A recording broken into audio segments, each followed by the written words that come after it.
বাচ্চা জন্ম দিছি মাতৃত্বের স্বাদ গ্রহণ করার জন্য। বাচ্চা জন্ম দিছি নিজেকে আরেকটু দায়িত্বশীল করার জন্য। বাচ্চা জন্ম দিয়েছি আরেকটু বড় হওয়ার জন্য, জীবনটাকে একটু স্টেবল করার জন্য।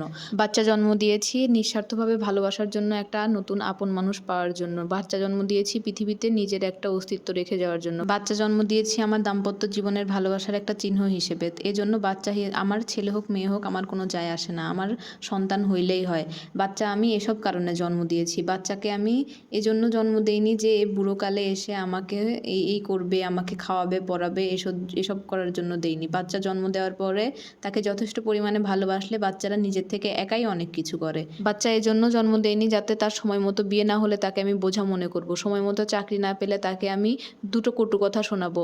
মানুষের জীবনে সফলতা আসতে দেরি হয়, তাদের সফলতা আমরা চাবই, কিন্তু নিজের মন থেকে দোয়া একদিন ইনশাল্লাহ ঠিকই পেয়ে যাবে। এজন্য কথা শোনানোর কিছু নেই। আমি যেমন মেয়ের সুখের জন্য ভাবতে পারি জামাইকে নিয়ে সে আলাদা থাকুক, তেমন আমি ছেলের সুখের জন্য ভাবতে পারি যে সে আমার বেটার বউকে নিয়ে ভালো থাকুক, আলাদা থাকুক। আমি যেমন মেয়ের সুখের জন্য জামাইকে আদর করতে পারি, তেমন ছেলের সুখের জন্য ছেলের বউকেও আদর করতে পারি। আমার বংশের চেরাগ লাগবে না যে আমি ছেলে মেয়ে হিসাব করব। আমার কাছে সবাই সমান।